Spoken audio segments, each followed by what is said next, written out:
시청자 여러분, 안녕하십니까? 1월 7일 화요일 JTBC 뉴스 아침엔 시작합니다. 국회가 오늘부터 이틀 동안 정세균 국무총리 후보자에 대한 인사청문회를 진행합니다. 도덕성과 업무 수행 능력 등을 집중적으로 검증할 예정입니다.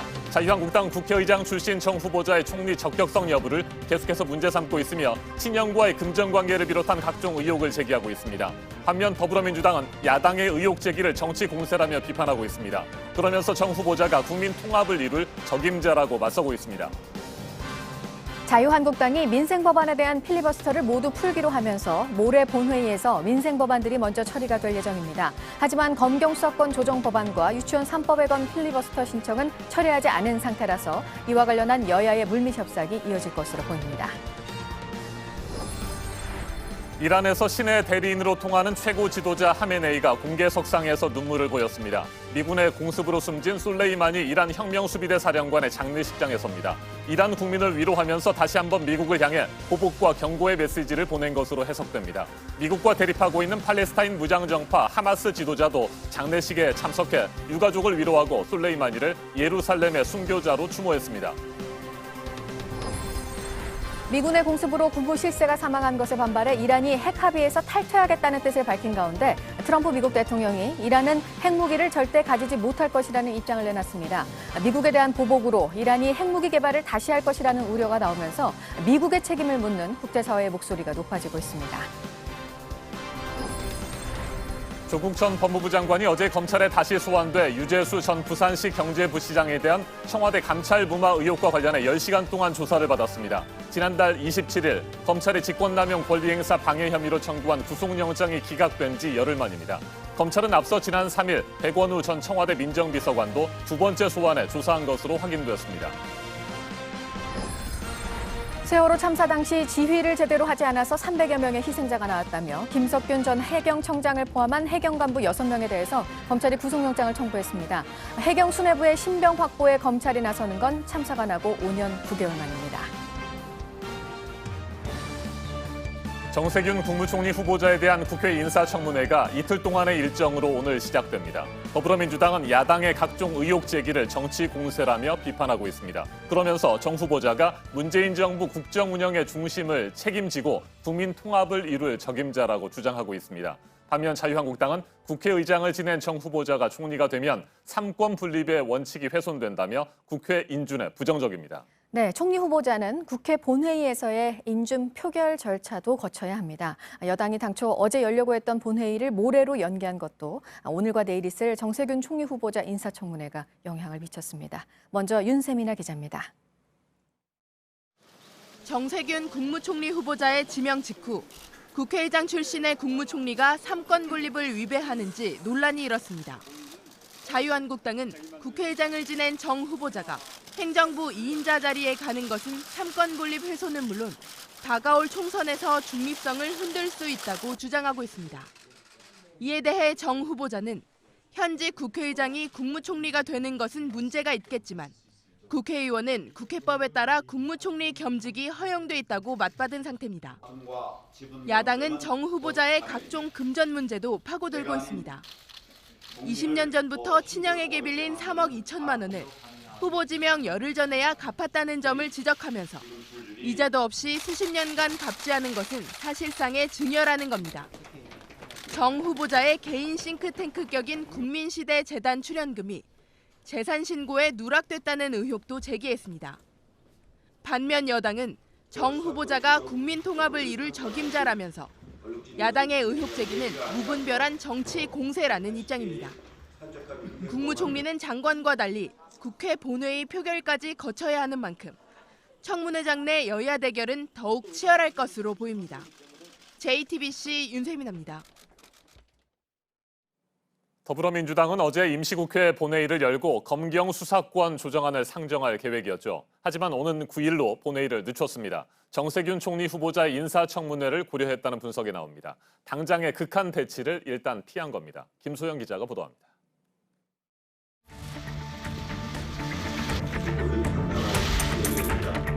오늘 새해 첫 본회의를 열어서 검경 수사권 조정법을 상정할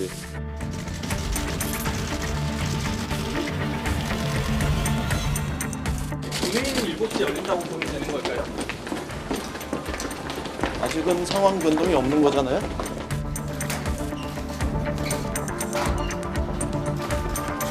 네 시 반에 자유한국당의 의총 결과를 보고 다시 일정을 바꾸렸습니다.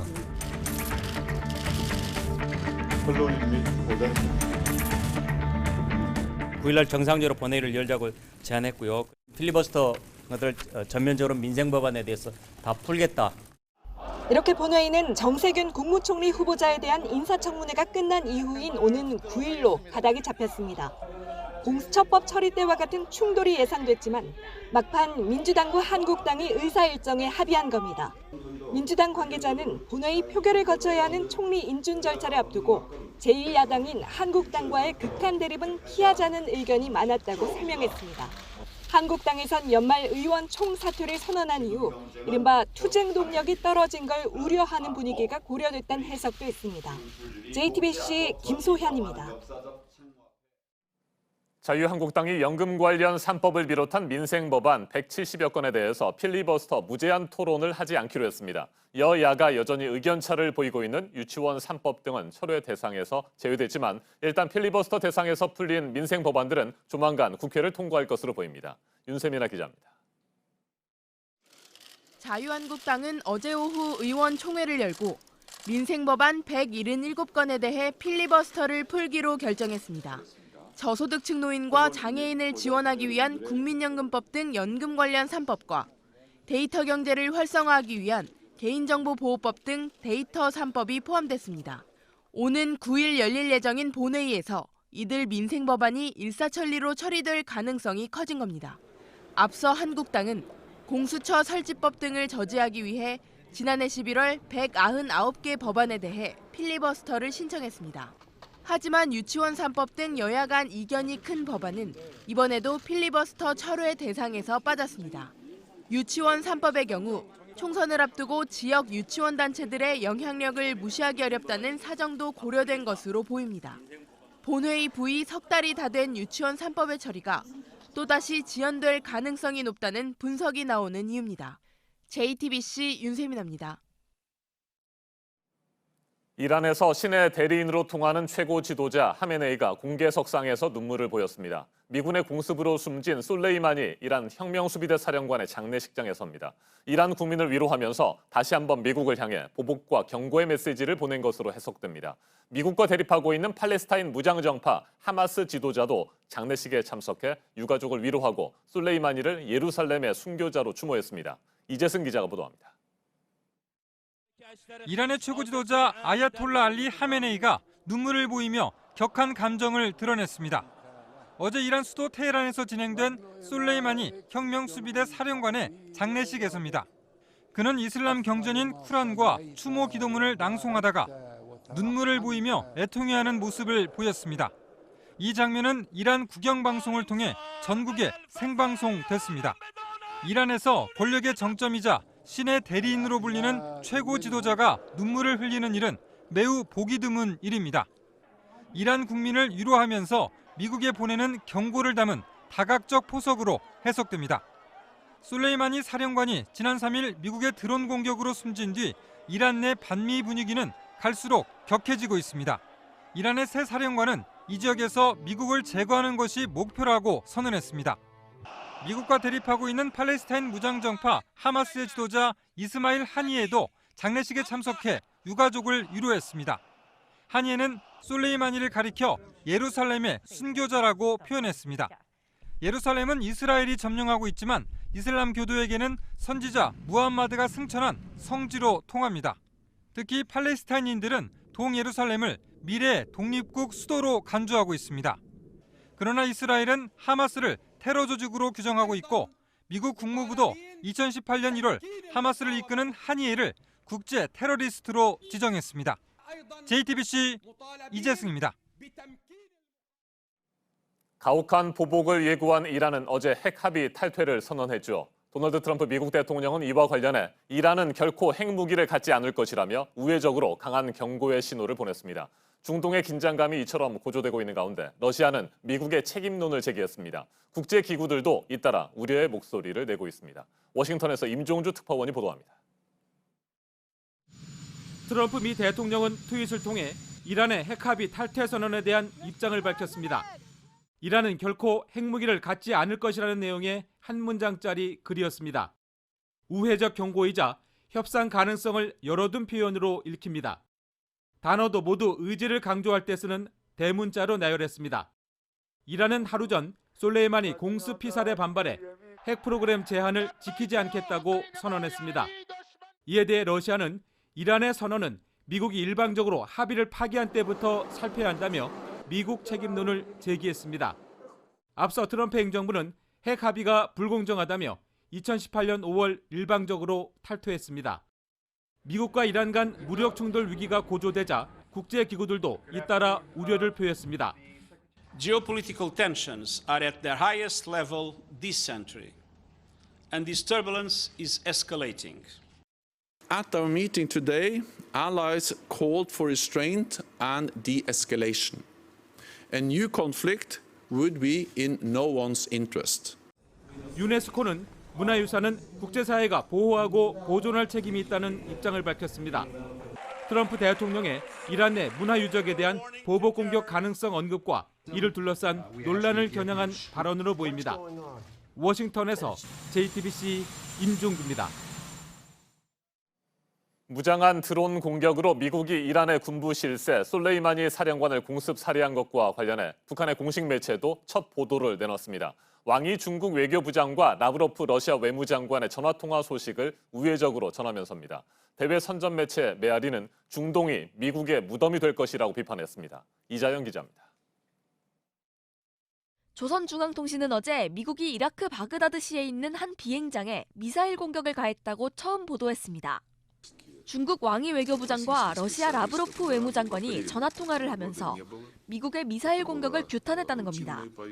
이어 두 국가가 중동 지역 정세가 심히 악화한 데 대해 우려를 표시했다고 덧붙였습니다. 제3국 간의 통화 내용을 통해 간접적으로 민감한 소식을 전한 겁니다. 미국이 지난 3일 이란 군부 실세인 솔레이마니 사령관을 드론으로 공습 살해한 데 대한 첫 반응입니다. 조선중앙통신은 미국 현지의 반전 시위 소식도 전했습니다. 이에 앞서 대외 선전 매체 메아리는 전날 중동 지역이 미국의 무덤이 될 전망이라는 내용의 기사를 게재했습니다. 친미 국가들도 내부의 정치 경제적 위기를 핑계로 미국의 파병 요청에 소극적으로 동참하고 있어서 미국을 절망에 빠뜨리고 있다고 주장했습니다. 북한은 조만간 외무성 등을 통해 미국을 직접 비난하는 공식 입장을 내놓을 것으로 보입니다. JTBC 이자연입니다. 조국 전 법무부 장관이 청와대 감찰 중단 의혹과 관련해서 어제 10시간가량 검찰 소환 조사를 받았습니다. 영장이 기각되고 열흘 만에 검찰에 나왔고 이번이 세 번째 조사였습니다. 청와대 윗선이나 여권 인사들이 개입했는지 등을 검찰이 추가로 확인을 한 것으로 전해졌습니다. 이자연 기자입니다. 조국 전 법무부 장관은 어제 오전 10시 30분쯤 서울 동부지검에 피의자 신분으로 출석해 10시간 동안 조사를 받았습니다. 검찰은 조사가 8시 30분쯤 마무리됐지만 구체적인 진술 내용을 밝힐 수 없다고 설명했습니다. 법원이 구속영장을 기각한 지 열흘 만에 첫 조사입니다. 지난달 16일과 18일 조사에 이어 유재수 전 부산시 경제부시장에 대한 감찰을 중단한 이유와 경위 등을 추가로 확인한 것으로 전해졌습니다. 특히 청와대 윗선이나 여권 실세의 개입이 있었는지를 집중적으로 캐묻는 등 그동안의 수사 내용을 보강한 것으로 알려졌습니다. 검찰은 조 전 장관이 민정수석이던 2017년 말 비위 의혹을 보고받고도 감찰을 부당하게 중단시켰다고 의심하고 있습니다. 조 전 장관 측은 지난달 영장실질심사에서 당시 중대한 비위를 발견하지 못해 감찰이 종료된 것이지 부당한 이유로 감찰을 중단한 것은 아니라고 주장했습니다. 한편 검찰은 백원우 당시 민정비서관도 지난 3일 두 번째로 소환해 조사했습니다. 백 전 비서관은 유 전 부시장에 대한 감찰 중단을 건의한 것으로 알려졌습니다. 검찰은 조사 결과를 바탕으로 조 전 장관과 함께 백 전 비서관을 직권남용 공범으로 적시하는 방안을 검토할 예정입니다. JTBC 이자연입니다.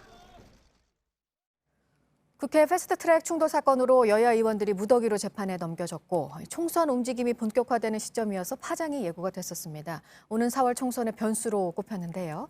자유한국당 황교안 대표는 당내 기소가 된 의원들에 대해서 공천의 불이익은 없을 것이라고 했습니다. 10명이 넘는 변호사들로 당 변호인단을 꾸려서 재판 준비를 한다는 계획입니다. 오선민 기자입니다. 검찰이 국회 선진화법 위반 혐의로 약식 기소된 의원 중 장제원, 홍철호 의원에겐 벌금 500만 원을 구형한 것으로 파악됐습니다. 국회 선진화법을 위반해 벌금 500만 원 이상이 확정되면 5년간 선거에 나올 수 없습니다. 장 의원은 페이스북에 글을 올려 구형에 대해 통보받은 적 없다면서 사실이라면 정식 재판 청구를 통해 법원에서 충분히 소명하는 절차를 밟으면 된다고 했습니다. 홍 의원 측은 법원의 결정에 따라 정식 재판 청구 여부를 결정할 것이라고 했습니다. 비교적 혐의가 무거워 정식 재판에 넘겨진 한국당 의원 13명에 대해선 이보다 더 높은 구형이 내려질 수도 있습니다. 황교안 대표는 기소된 의원들에게 가능한 모든 지원을 다 하겠다고 했습니다. 부당한 공천 불이익 절대 없을 것입니다. 혹시라도 이분들이 처한 어려운 상황을 악용하려는 그런 사람들이 있다면 이는 명백한 배당 행위입니다. 한국당 법률자문위 관계자는 JTBC 취재진에게 로펌 등에서 외부 변호사들을 충원해 당 변호인단을 꾸릴 계획이라며 10명 이상의 변호사들로 구성될 것이라 밝혔습니다. 이어 본격 재판은 총선 후에 시작될 것으로 예상한다며 선거 기간엔 변호인단과 재판 준비를 할 것이라 했습니다. JTBC 오선민입니다. 세월호 참사가 있고 5년 9개월 만에 검찰이 해경 수뇌부 신병 확보에 나섰습니다. 김석균 전 해경청장을 포함한 해경 간부 6명에 대해서 구속영장을 청구했는데 구조 의무가 있는데도 적절한 조치를 하지 않아서 303명이 희생이 됐다는 이유입니다. 먼저 박병현 기자입니다. 검찰이 김석균 전 해양경찰청장 등 세월호 참사 당시 해경 수뇌부 6명을 업무상 과실치사상 혐의의 공범으로 판단했습니다. 세월호 참사 때 구조 의무가 있는 해경 수뇌부가 적절한 조치를 취하지 못해서 303명이 희생됐다는 겁니다. 2014년 검찰 수사 때도 관련 정황이 드러났지만 사법 처리에 나선 건 이번이 처음입니다. 김 전 청장은 참고인으로 조사를 받았을 뿐입니다. 당시 김 전 청장의 검찰 진술엔 부실했던 구조 및 지휘 정황이 고스란히 담겼습니다. 검찰은 해경이 작성한 해상수색 구조 매뉴얼을 근거로 김 전 청장에게 재난 발생 시 임무조정관을 지정해 해상수색 구조 작업을 담당해야 하는 것 아니냐고 묻습니다. 김 전 청장은 5차례에 걸쳐 임무조정관을 지명한 적 없다고 답합니다. 또 현장에 도착한 1, 2, 3정에서의 퇴선 지휘 역시 없었습니다. 검찰은 세월호가 침몰되어 가던 시점에 제대로 된 초동 조치가 필요했지만 이들 지휘부는 구체적이고 실질적인 지휘를 하지 않았다고 판단했습니다. 결국 303명이 목숨을 잃었고 142명이 상해를 입었다는 게 검찰의 판단입니다. 다만 이들의 혐의에 고 임경빈 군의 구조 지연 의혹은 포함되지 않았습니다. 아직 수사가 진행 중이기 때문입니다. 세월호 참사 이후 5년 9개월, 부실한 구조에 대한 책임을 진 건 현장에 출동했던 1, 2, 3정장 김경일 경위가 유일합니다. JTBC 박병현입니다. 네, 검찰 세월호 특별수사단은 윗선의 책임을 물을 새로운 자료를 확보한 것으로도 파악이 됐습니다. 당시 구조를 제대로 하지 않는 것의 핵심적인 내용인 퇴선 지휘와 관련해서 목포해경이 감사원에 낸 답변서를 거짓으로 쓴 정황입니다. 이어서 신아람 기자입니다. 세월호 참사 현장에서 해경이 퇴선 지휘를 하지 않은 부분은 부실 구조의 핵심으로 꼽힙니다. 이 문제로 2014년 재판에 넘겨진 건 당시 현장에 나간 해경 1, 2, 3정의 정장 김경일 경위뿐이었습니다. 김 전 경위는 징역 3년형이 확정됐습니다. 하지만 검찰 특별수사단은 윗선 책임을 물을 새로운 자료를 확보했습니다. 2014년 목포해양경찰서가 감사원에 제출한 답변서가 조작된 정황을 발견한 겁니다. 지속적으로 논란이 된 1, 2, 3정의 퇴선 지휘와 관련해 퇴선 명령을 했다고 적힌 걸로 파악됐습니다. 과거 세월호 조사 자료 등을 종합하면 감사원이 당시 김문홍 목포해양경찰서장 등이 어떻게 지휘를 했는지 묻자 목포해양서는 참사 당일 1, 2, 3정의 퇴선 명령을 했다는 문구를 감사 자료에 넣어 답변했습니다. 특히 해당 문구를 당시 김 서장이 직접 작성해 전달한 걸로 알려졌습니다. 이 때문에 특수단은 구조 지휘를 총괄하고 문건 결제에 관여한 김 전 서장에 대해 허위 공문서 작성과 행사 등 혐의를 적용했습니다. 이 과정에 윗선이 더 개입했는지에 대한 여부도 수사하고 있습니다. 이런 가운데 세월호 유가족 측은 해경 지휘부들의 영장실질 심사를 방청할 수 있게 해달라고 법원에 신청하기로 했습니다. JTBC 신아람입니다. 네, 전운이 감돌고 있는 미국과 이란 간의 지금 상황. 이란은 핵합의 탈퇴를 들고 나왔고 앞서 전해드린 것처럼 트럼프 미국 대통령은 이에 대해서도 경고를 했습니다. 트럼프 대통령은 이란에 대해서도 목소리를 높이고 있지만 미군 철수 결의안을 의회에서 통과시킨 이라크에도 지금까지 보지 못한 수준의 제재를 가할 것이라고 했습니다. 이라크 총리가 미국 대사에게 미군 철수를 다시 한번 요구했다고 하는데요. 보도국 연결해서 알아보도록 하겠습니다. 안태훈 기자, 이라크에 주둔하고 있는 미군의 실제 움직임도 있네요. 다른 곳으로 가려고 준비를 하고 있다는 거죠? 네, 일단 이라크 총리실이 밝힌 내용부터 전해드리겠습니다. 이라크 총리실은 이라크와 미국의 관계가 건전한 토대에서 수립돼야 한다며 아델 압둘 마흐디 총리가 미군의 철수를 요구했다라고 밝혔습니다. 그러면서 미국과 이란이 전면전으로 들어가지 않도록 협력해달라고 덧붙였습니다. 압둘 마흐디 총리는 또 앙겔라 메르켈 독일 총리와 전화 통화를 하고 미군 철수 문제를 논의한 것으로 전해졌습니다. 이라크 정부는 그동안 미국과 이란 사이에서 이른바 줄타기 외교 정책을 펼쳤습니다. 그러나 이번 미국의 폭격으로 반미 여론이 높아지면서 이 같은 외교 정책을 유지하기 어려운 분위기입니다. 일부 현지 언론들은 이라크 재건과 안보, 대테러 문제 등에서 이란은 물론 미국의 개입도 거부하는 목소리가 높아졌다고 보도했습니다. 네, 이런 가운데 이라크 주둔 미군이 다른 지역으로 이동을 준비하고 있다고 외신들이 전했습니다. 미군 이라크 태스크포스 책임자의 서한을 인용해 보도한 것인데요.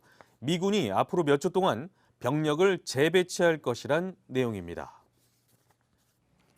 네, 갈등이 촉발이 된 건 이란 군부 실세를 미국이 제거하기로 결정을 한 거였기 때문입니다. 근데 이렇게 결정을 하는데 폼페이오 국무장관의 역할이 컸다는 보도가 나왔어요. 이거는 어떤 의미로 볼 수 있을까요? 네, 미국의 워싱턴 포스트가 현지 시간 5일 보도한 내용입니다. 마이크 폼페이오 장관은 이란 문제에 대해 지난주 여러 차례 트럼프 대통령과 협의를 했고 이 과정에서 마이크 펜스 부통령과 폼페이오 장관이 이번 군사작전을 재촉했다라는 것입니다. 워싱턴 포스트는 그러면서 이번 공습을 폼페이오 장관을 위한 관료주의의 승리라고 표현했습니다. 폼페이오 장관은 중앙정보국 국장과 하원 의원 시절 이란에 강경한 목소리를 내온 대표적인 매파로 통합니다. 이 밖에 새로 들어온 소식들은 잠시 후 8시쯤에 다시 연결을 해서 전해드리도록 하겠습니다. 네, 지금까지 아침 지금 JTBC 안태훈입니다. 이번에는 오늘 아침 체크해봐야 할 뉴스들을 분야별로 살펴보겠습니다. 먼저 정치 분야입니다. 문재인 대통령이 오늘 신년사를 통해 집권 4년차 국정운영 구상을 밝힙니다. 경제정책과 한반도 평화 프로세스에 대한 구상을 설명하고 검찰개혁에 대한 의지도 전할 것으로 예상됩니다. 미군이 어제 한반도 상공에 정찰기를 또 출동시켰습니다. 내일 김정은 북한 국무위원장의 생일에 맞춰 북한이 도발을 감행할 수 있다는 전망이 나오면서 미군이 대북 감시 활동을 강화한 것으로 해석됩니다.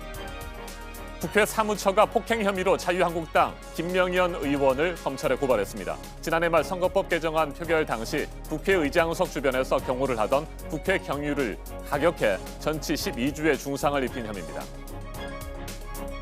청와대 경제수석을 지낸 윤종원 신임 기업은행장이 첫날이었던 지난주 금요일에 이어서 어제 월요일에도 본사 출근을 하지 못했습니다. 낙하산 인사라면서 노조가 출근을 막고 있습니다. 4월까지 출근 저지를 하겠다는 계획입니다. 윤 행장은 기업은행 관련 외부 일정 등을 소화하고 있습니다. 지난해 조선업 수주량에서 우리나라가 1위를 했습니다. 전 세계 선박 발주량의 37%가량을 수주했습니다. 상반기에는 중국의 1위를 내줬지만 하반기에 집중적으로 수주가 이뤄져서 2년 연속으로 1위 자리에 올랐습니다. 지난해 말 유례없는 정부의 초강도 부동산 대책이 나왔고 올해 부동산 시장 움직임은 더 주목을 받고 있습니다. 올해 전국에서 분양이 될 물량은 31만 4천여 가구인 것으로 집계가 됐는데요. 민간 택지 분양가 상한제가 적용이 되면 공급이 줄어들 것이라는 우려가 있지만 전체 예정 물량 가운데 36%가 4월 이전 분양이고 나머지 64%는 4월 이후에 나올 것으로 전망됩니다. 계속해서 사회 분야 뉴스입니다. 마약을 밀반입하고 투약한 혐의로 재판에 넘겨진 상조업체 보람상조 최철홍 회장의 장남에게 검찰이 징역 4년을 구형했습니다. 최 씨는 미국에서 해외 우편으로 마약을 몰래 들여와 자택 등에서 3차례 투약한 혐의로 지난해 9월 구속됐습니다. 광주광역시의 한 주택에서 거동이 불편한 60대 남편과 필리핀 국적의 50대 부인이 함께 숨진 채 발견됐습니다.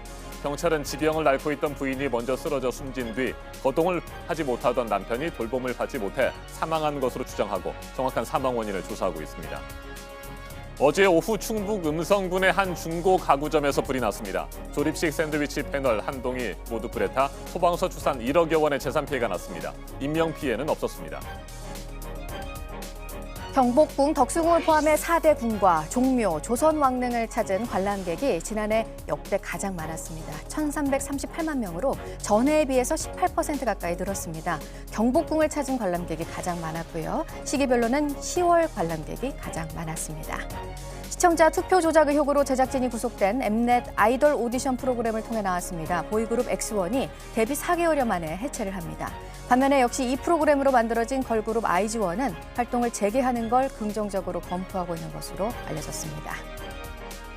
음원 사재기 의혹이 불거진 그룹 바이브의 소속사가 오늘 직접 해명에 나섭니다. 설명회를 열 예정입니다. 가수가 직접 참석하지는 않을 것으로 알려졌습니다.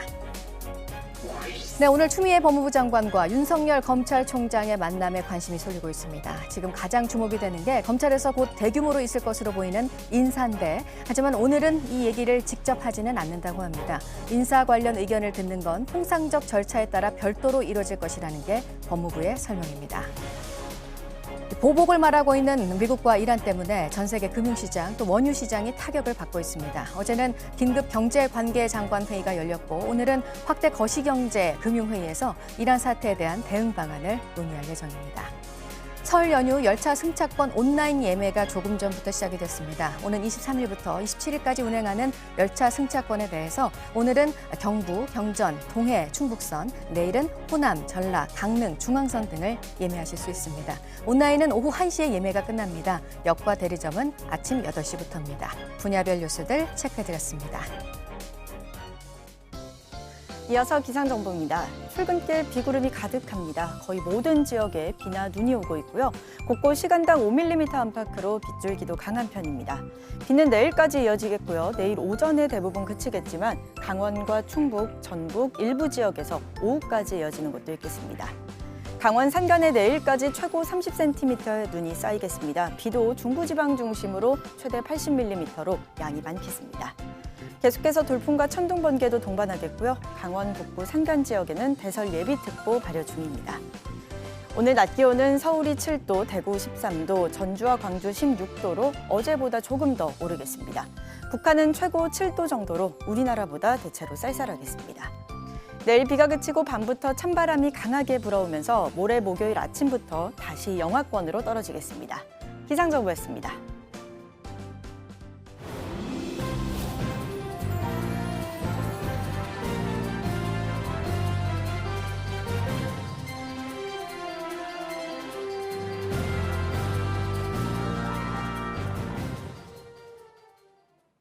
전 남편과 의붓아들을 살해한 혐의를 받는 고유정의 10번째 재판이 어제 열렸습니다. 검찰은 고유정이 의붓아들이 숨지기 일주일 전쯤 현 남편에게 의붓아들을 죽이겠다고 말한 녹음 내역을 공개했습니다. 고 씨 측은 여전히 직접 증거는 전혀 없다고 맞섰습니다. 김도훈 기자입니다.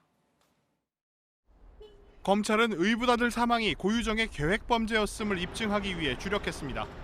먼저 고유정이 지난해 2월 말 현 남편과 말다툰 도중 의붓아들을 죽여버리겠다고 말한 녹음 내역을 공개했습니다. 지난해 3월 초 의붓아들이 숨지기 일주일 전쯤의 일입니다. 검찰은 또 고유정이 의붓아들을 죽이겠다고 말하기 직전에 살인사건 기사를 검색했다고 밝혔습니다.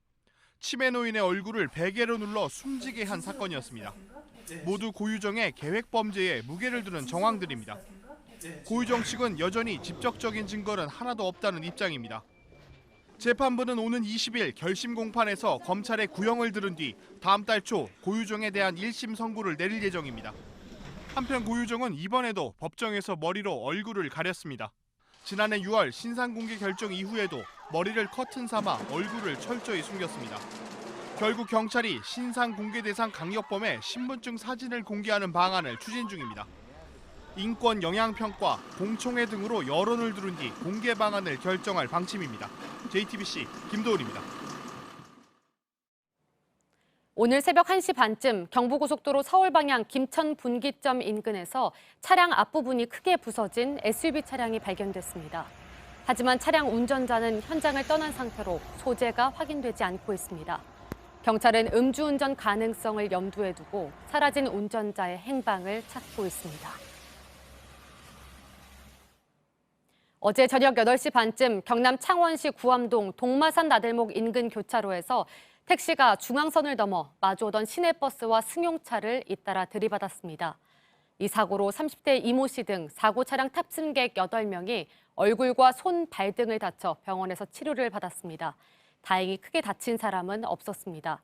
경찰은 커브길을 달리던 택시가 빗길에 미끄러지면서 중앙선을 침범했다는 목격자 진술을 토대로 정확한 사고 원인을 조사하고 있습니다. 약 300명의 승객을 태운 2,000톤급 여객선이 어제 오후 추진기 이상으로 표류하는 일이 발생했습니다.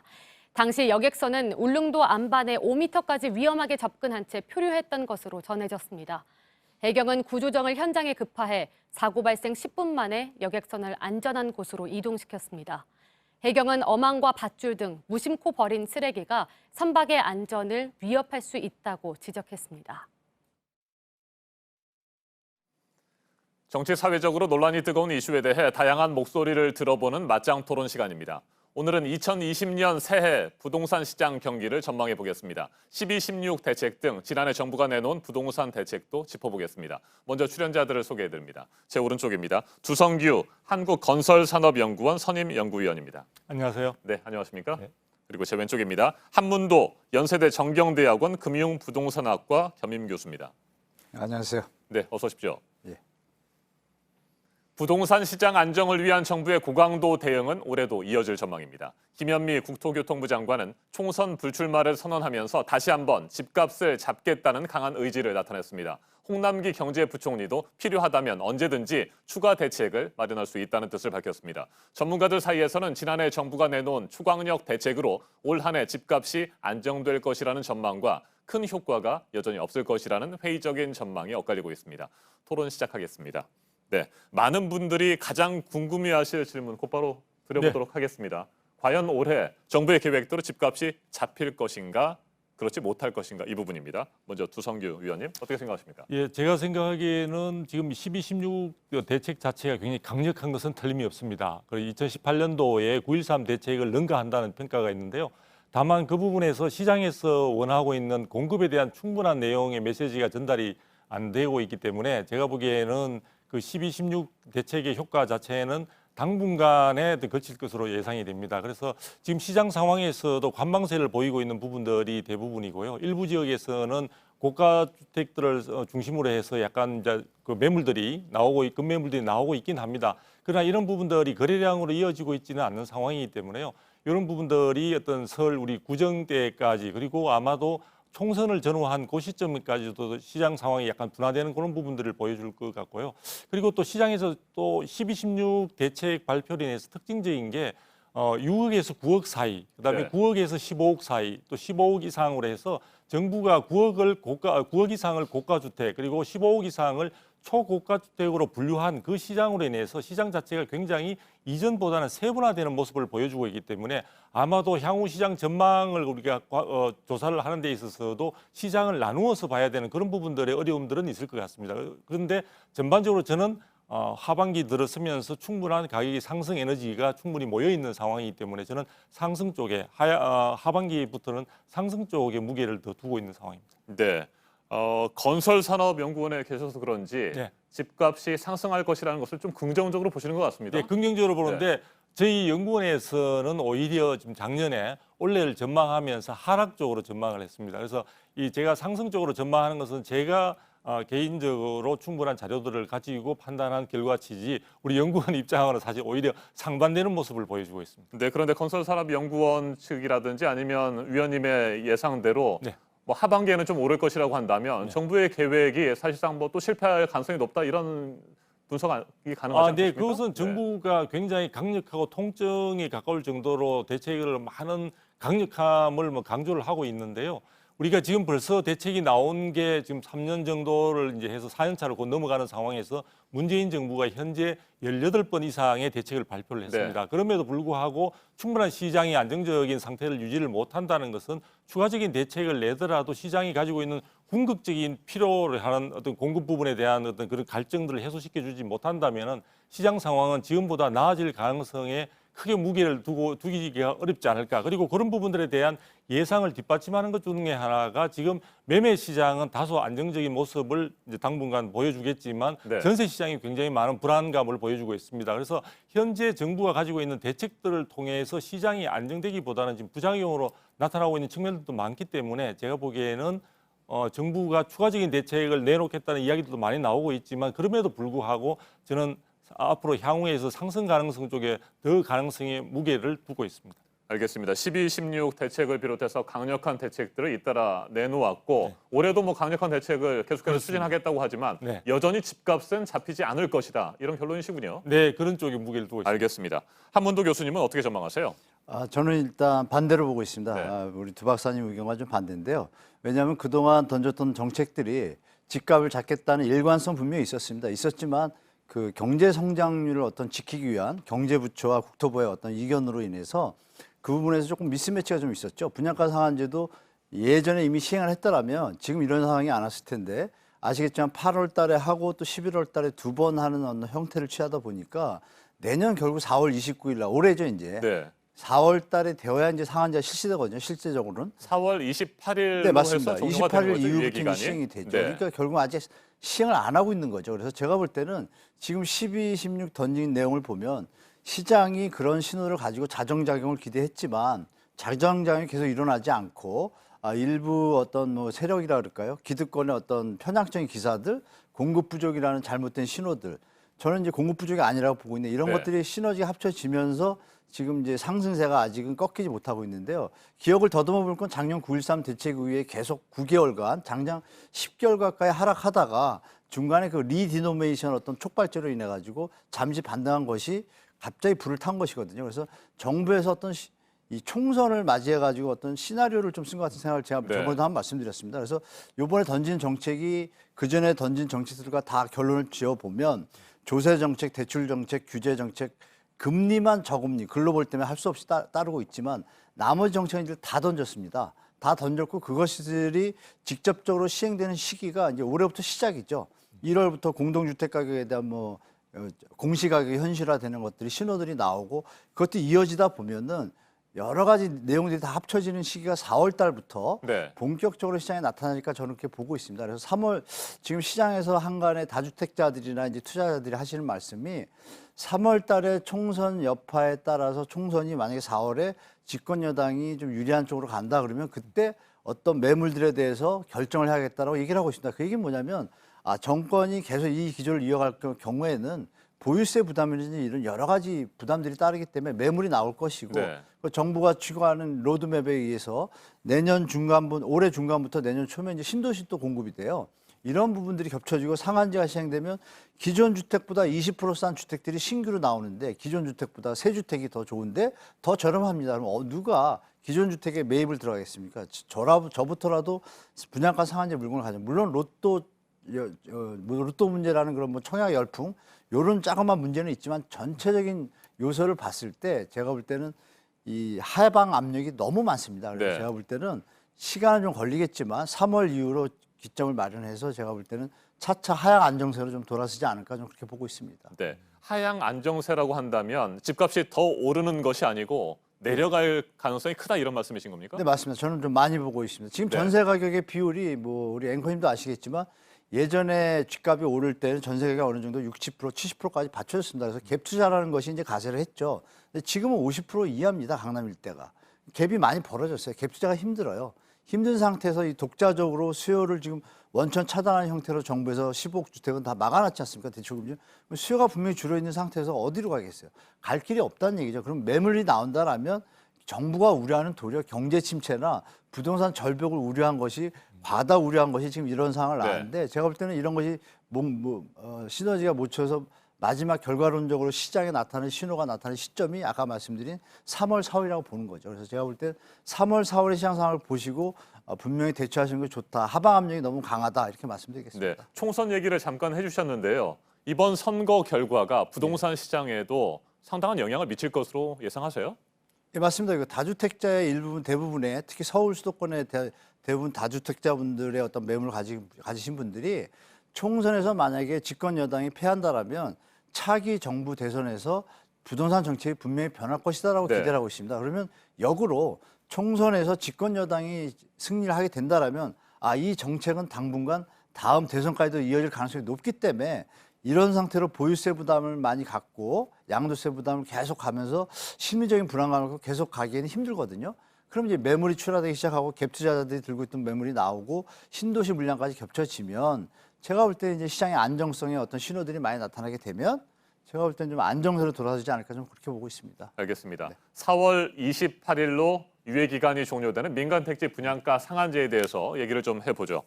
주성규 위원님께서는 민간택지 분양가 상한제 자체를 그동안에 여러 차례 이 맞짱 토론에서도 얘기를 하셨습니다. 네, 반대를 네. 하시지 않았습니까? 네네. 네, 실질적으로 이제 유예 기간이 끝나고 나면 부동산 시장에 어떤 영향을 미칠 것으로 예상하세요? 저는 분양가 상한제 부분에 대한 효과는 기대를 별로 하고 있지 않습니다. 그것은 작년에 2019년도에 분양가 상한제가 정부가 실제 민간택지 확대 적용을 하겠다고 예고를 한 시점에 있어서도 부동산 시장 가격이 굉장히 많이 상승했던 점에 있어서도 시장의 반응을 이미 예상해 볼 수가 있고요. 또 현재도 분양가 상한제가 물론 본격적인 시작은 4월 말부터라고 볼 수 있긴 한데요. 벌써부터 분양가 상한제로 인해서 사실은 직접 적용받는 지역들은 현재 좀 조용한 관망세를 보이고 있습니다만 그런 게 풍선 효과 등을 통해서 주변으로 지금 확대되고 있는 상황들입니다. 그러다 보니까 최근에 와서는 광명이라든지 또는 또 여러 가지 이제 구리라든지 이런 쪽으로 해서 시장들의 그 옆으로 어떤 증가되는 그런 부분들을 많이 보여주고 있기 때문에 분양가 상한제가 직접적인 가격 안정, 궁극적인 목표는 분양가 상한제 민간택지 확대 적용은 저렴한 주택을 공급하는 게 핵심적인 목표가 아니라 저렴한 주택 공급을 통해서 주변에 어떤 기존 주택들의 가격을 낮추는 데 핵심적인 목표가 있습니다. 네. 그런 부분들의 효과를 지금 달성할 수 있는 기존의 성과를 우리가 확인할 수 없는 상황이기 때문에 제가 볼 때는 분양가 상한제를 본격적으로 민간 확대 적용이 되는 시점이 지난다고 하더라도 저는 대책의 효과는 크게 기대할 건 없다. 현재 12, 16 대책으로 인해서 시장이 어느 정도 관망세를 보이고 약세를 보이고 있는 부분들은 결과적으로 본다면 대출과 세제 부분의 강력함으로 인해서 사실 많은 부담을 심리적으로 느끼고 있기 때문에 일시적인 어떤 시장 상황이라고 보는 것이 이게 어떤 분양가 상한제의 효과로 보기는 힘들고요. 오히려 로또 청약 등을 통해서 사실은 일반 분양되는 부분들이 서울 시내 같은 경우는 굉장히 제한적입니다. 네. 그래서 저는 오히려 많은 분들에게 저렴한 주택을 가질 수 있다는 환상과 희망을 통해서 지나치게 현실화되기는 힘든 부분들, 즉 희망 고문이라고까지 저는 표현할 수 있을 정도로 분양가 상한제가 서민들에게 줄 수 있는 것은 저는 희망 이외에는 저는 없지 않을까 이렇게 생각을 합니다. 네, 민간택지 분양가 상한제가 본격적으로 시행이 되면 확실히 그 규제의 강도는 세질 것으로 예상이 되는데 네네. 말씀하신 것처럼 풍선 효과도 있고 부작용들이 크기 때문에 그 효과는 여전히 부정적이다. 네, 이렇게 제한적이다. 보시는 거군요. 예, 그렇습니다. 네, 교수님은 어떻게 생각하세요? 저는 이제 두 박사님 의견은 좀 다른 의견인데요. 이미 노무현 정부 때 데이터로 나와 있습니다. 아시겠지만 그 6개월 유예 기간을 두고 분양가 상한제를 미리 던졌고요.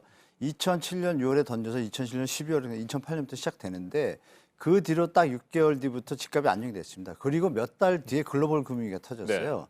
겨우 역으로 말씀드리면 효과가 인정되는 신호가 나온 다음에 몇 개월 뒤에 터졌는데 혹자들이나 일부 전문가들이 글로벌 금융위기 때문에 그렇다라고 이제 묻어가는데요. 이미 증명이 됐고 그 효과의 기간을 보면 6개월에서 1년입니다. 지금 분양가 상한제 던진 지가 6개월 돼가요. 그리고 말씀 올린 것처럼 4월 달 되면 마무리되고 4월 29일부터 본격적으로 상한제 시행되면 많은 물량들이 나옵니다. 지금 관리처분 유예를 받은 그 관리처분 단지들이 분양가 상한제 유예를 받은 단지들이 한 4만 호가 됩니다. 3만 한 6천 호에 되는데요.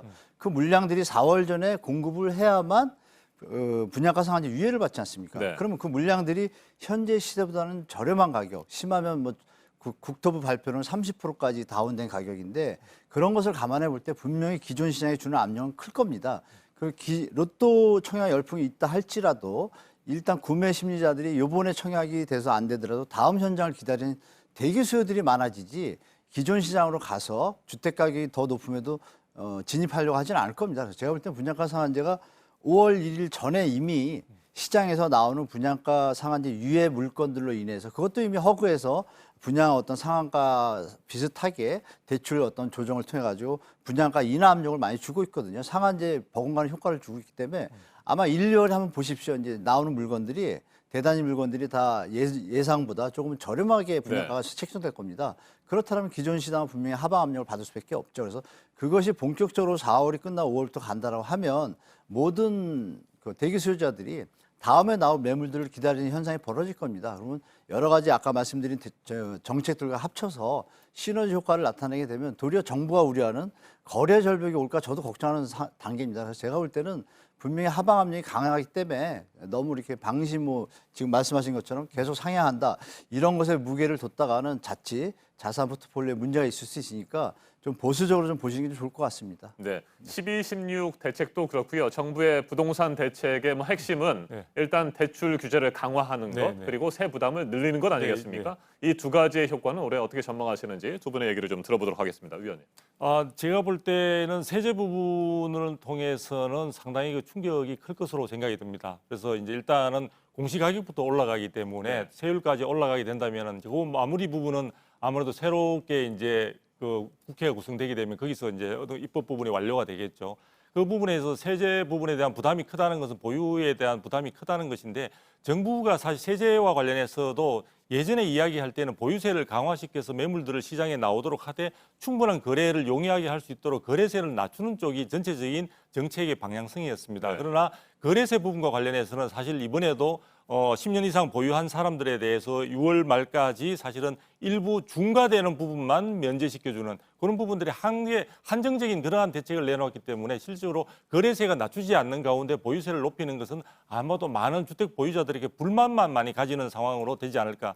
그런데 보유세를 높이게 되면은 실질적으로 시장에 있어서 주택 보유자와 세입자 간의 어떤 힘의 균형 자체가 충분하게 확립이 되어 있는 상황이 아니다 보니까 저는 충분히 조세 부담의 증가 현상이 나타날 것으로 보이기 때문에 궁극적으로는 서민의 주택이 없는 무주택자나 서민들에게 부담이 저는 돌아갈 가능성이 많다는 점에서 우려를 많이 하고 있고요.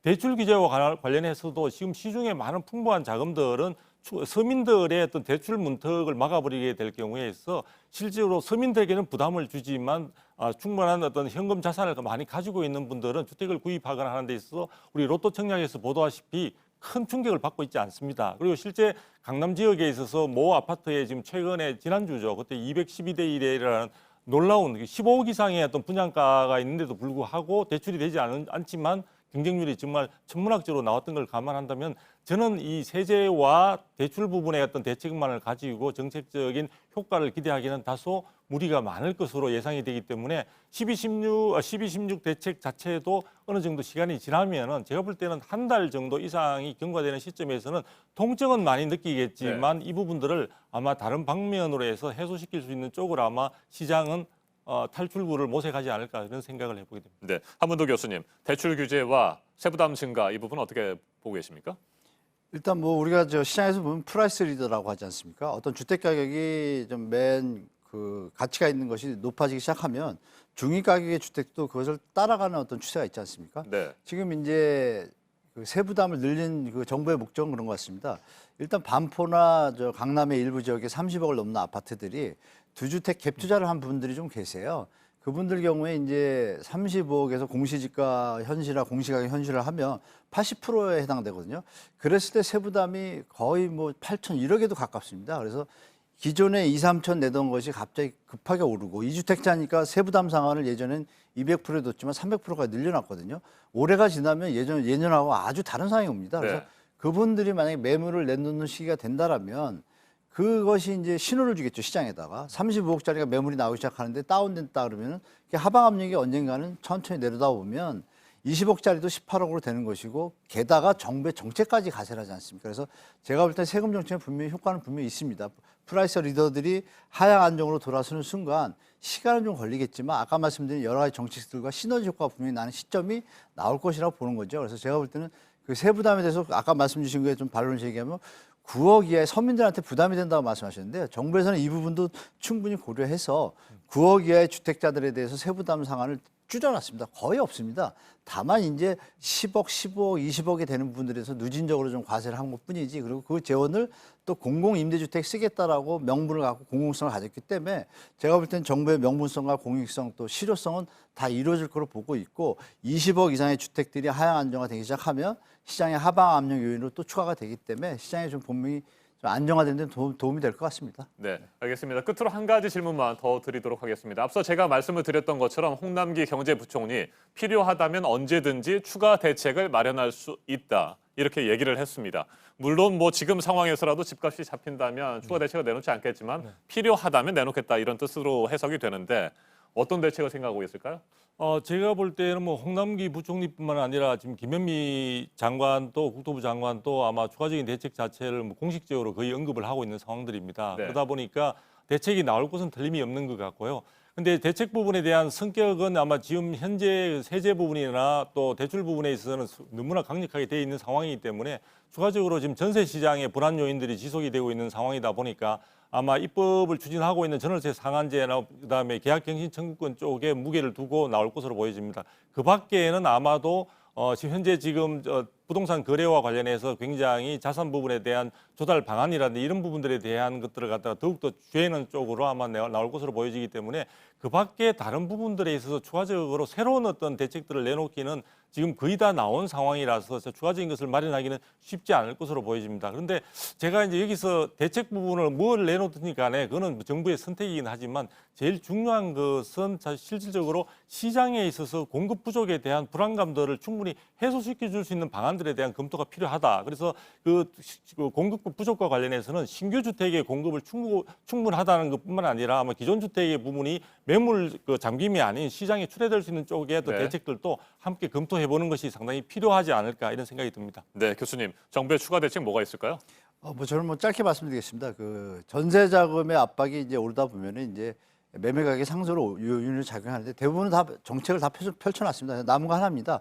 9억 이하의 전세 자금 대출에 대해서 정부가 이번에 15억 이상 대출 금지처럼 9억 이하의 대책에 대해서 아마 추가 대책을 던진다라면 전세 가격 상승은 있을 수가 없습니다. 돈이 없는데 어떻게 전세 가격이 상승되겠습니까? 물건은 많이 있거든요. 뭐 가보시면 아시겠지만 강남에 물건 많이 있습니다. 몇백 개씩, 몇천 개씩 남아 있습니다. 그래서 이런 공급 부족이라는 잘못된 신호에 대해서 시청자분들이 너무 왜곡해서 받아들이지 마시고 제가 말씀드린 정부의 추가 대책은 그게 좀 필요하다고 보고요. 시장은 이제 신호들이 나올 텐데 그걸 보시고 시청자들이 뭐 현명하게 판단하셨으면 합니다. 네, 올해 부동산 시장에 대해서 두 분께서 전망을 해주시고 뭐 여러 가지 상황들을 분석을 해주셨는데 딱 한 가지 결론을 내리기는 여전히 어려운 것 같습니다. 그만큼 의견이 엇갈리고 있고요. 올해 집값이 잡힐 것이냐 말 것이냐 이 부분이 궁금해서 맞짱 토론을 시청하신 분들에게는 확실한 결론을 드리지 못해서 아쉬운 마음도 있습니다. 결국 종합적으로 판단할 수밖에 없는 것 같습니다. 네, 현재 상태로는요. 네, 오늘 토론 여기에서 마무리하도록 하겠습니다. 두성규 한국건설산업연구원 선임연구위원, 한문도 연세대 정경대학원 금융부동산학과 겸임 교수였습니다. 두 분 토론 잘 들었습니다. 네. 감사합니다. 감사합니다. 감사합니다.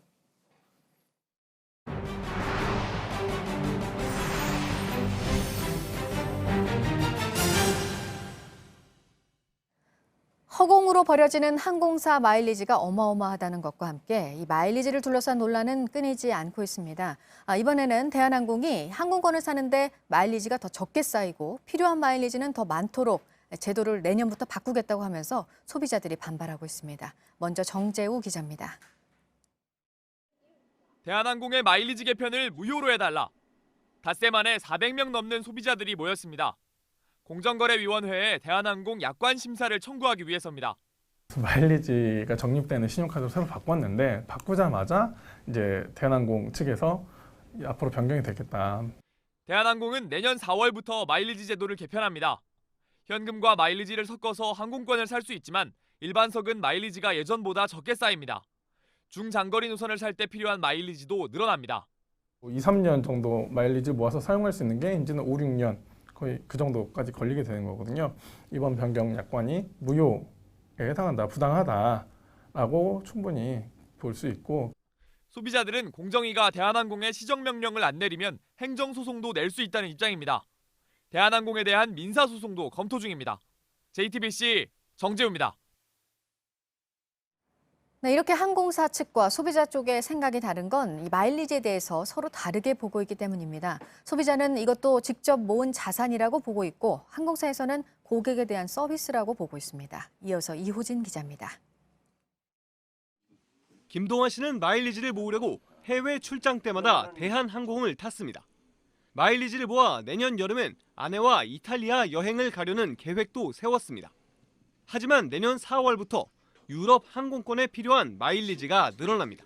동남아 여행에 대해서는 큰 차이가 없는데 특히 그 유럽이나 미국 같은 그거에 대해서 상당히 소외감이 박탈감이 더 큰 거고. 장거리 노선이나 비즈니스, 퍼스트 좌석 이용객에게만 유리하게 바뀐다는 겁니다. 하지만 대한항공은 새로운 서비스를 제공한다는 입장입니다. 균형 있는 혜택 부여 및 우수회원 혜택 강화를 통한 상용 고객 우대제도 경쟁력 제고를. 마일리지는 항공사가 고객에게 주는 서비스라는 겁니다. 하지만 법원은 2010년 마일리지에도 재산적 가치가 있다고 봤습니다. 2003년엔 공정거래위원회가 항공사들이 일방적으로 바꾼 마일리지 약관에 시정 명령을 내리기도 했습니다. 그동안 쌓인 마일리지는 저가 항공과 가격 경쟁을 벌이는 대형 항공사들에겐 큰 부담이기도 합니다. 지난해 3분기 기준 대한항공이 부채로 잡은 마일리지는 약 2조 원이었습니다. JTBC 이호진입니다. 오늘의 핵심 뉴스들을 정리해드리는 아침엔 주요 뉴스입니다. 국회가 오늘부터 이틀 동안 정세균 국무총리 후보자에 대한 인사청문회를 진행합니다. 도덕성과 업무 수행 능력 등을 집중적으로 검증할 예정입니다. 자유한국당은 국회의장 출신 정 후보자의 총리 적격성 여부를 계속해서 문제 삼고 있으며 친형과의 금전관계를 비롯한 각종 의혹을 제기하고 있습니다. 반면 더불어민주당은 야당의 의혹 제기를 정치 공세라며 비판하고 있습니다. 그러면서 정 후보자가 국민 통합을 이룰 적임자라고 맞서고 있습니다. 당초 어제 국회 본회의가 열릴 예정이었지만 총리 후보자 청문회 등을 이유로 모레로 미뤄졌고 모레 본회의에서 민생 법안들이 먼저 처리가 될 것으로 보입니다. 자유한국당이 민생 법안에 대한 필리버스터를 모두 풀기로 했는데 하지만 검경 수사권 조정 법안과 유치원 3법에는 필리버스터가 여전히 신청돼 있습니다.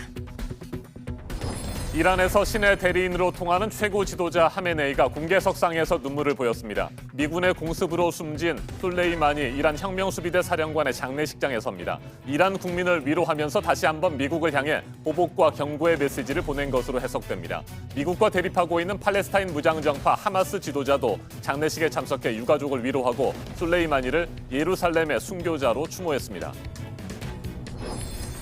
이란이 핵합의 탈퇴라는 강경한 입장을 내놓은 데 대해서 트럼프 미국 대통령이 이란은 핵무기를 절대 가지지 못할 것이라는 글을 SNS에 올렸습니다. 우회적으로 강한 경고를 하면서 협상 가능성도 열어둔 표현으로 해석됩니다. 조국 전 법무부 장관이 어제 검찰에 다시 소환돼 유재수 전 부산시 경제부시장에 대한 청와대 감찰 무마 의혹과 관련해 10시간 동안 조사를 받았습니다. 지난달 27일 검찰의 직권남용 권리행사 방해 혐의로 청구한 구속영장이 기각된 지 열흘 만입니다. 검찰은 앞서 지난 3일 백원우 전 청와대 민정비서관도 두 번째 소환에 조사한 것으로 확인됐습니다. 검찰 세월호 특별수사단이 김석균 전 해경청장을 포함한 해경 간부 6명에 대해 구조 의무를 다하지 않았다며 구속영장을 청구하면서 참사 발생 5년 9개월 만에 신병 확보에 나섰습니다. 고 임경빈 군 구조 지연 의혹은 아직 수사가 진행 중이라서 혐의에 포함되지 않았습니다. 지금까지 아침엔 주요 뉴스 정리해드렸습니다. 카리브해에 위치한 미국 자치령 푸에르토리코에서 규모 5.8의 지진이 났습니다. 건물 곳곳이 부서졌습니다. 현지 시간 6일 푸에르토리코 남쪽 바다에서 규모 5.8의 지진이 났는데요. 일부 지역은 정전이 되기도 했습니다. 푸에르토리코에서는 지난달 말부터 크고 작은 지진이 잇따랐는데요. 규모 4.5 이상이 6건이었고 진동을 거의 느낄 수 없었던 소규모 지진까지 합하면 무려 1000건을 넘어섭니다. 계속되는 지진에 주민들의 불안감이 커지고 있는데요. 당국의 정확한 피해 상황을 파악하고 있습니다. 여러 대의 차들이 한 대 뒤엉켜 있습니다. 현지 시간 6일 페루 남부의 한 도로에서 버스와 차량들이 부딪히는 사고가 났습니다. 시속 100km가 넘는 속도로 달리던 버스가 속도를 줄이지 못하고 다른 차량들을 들이받은 건데요. 이 사고로 16명이 숨지고 40여 명이 다쳤습니다. 사상자 중에는 미국과 독일, 브라질 국민도 포함되어 있는 것으로 알려졌는데요. 당국은 버스의 과속으로 인해 사고가 난 걸로 보고 정확한 경위를 조사하고 있습니다. 캐나다에서 막 이륙한 여객기에 바퀴가 빠지는 아찔한 장면이 포착됐습니다. 몬트리올의 한 공항에서 이륙하던 국내선 여객기의 바퀴가 갑자기 쑥 빠져버립니다. 창가에 앉은 승객이 우연히 촬영한 모습인데요. 해당 비행기엔 승객 등 50여 명이 타고 있었습니다. 이후 비행기는 안전한 착륙을 위해 공중에서 연료를 모두 버린 뒤 퇴항했는데요. 천만다행으로 다친 사람은 없었고 승객들은 다른 비행기로 옮겨 탔습니다. 해당 항공사 측은 숙련된 조종사 덕에 큰 사고로 이어지지 않았다면서 비행기를 점검한 뒤 필요한 조치를 취하겠다고 밝혔습니다. 눈길의 통제력을 잃은 차량들이 속수무책으로 도로 위를 미끄러집니다. 현지 시간 6일 터키의 수도 앙카라에서 포착된 모습입니다. 폭설이 내린 가운데 내리막길인 도로 표면이 얼어서 벌어진 일인데요. 미끄러진 차량끼리 이리저리 부딪히며 여러 대가 파손됐습니다. 다행히 인명피해는 없는 것으로 알려졌는데요. 눈이 쌓인 도로에서는 차량 바퀴에 스노체인을 장착하고 서행하는 등 각별한 주의가 필요합니다.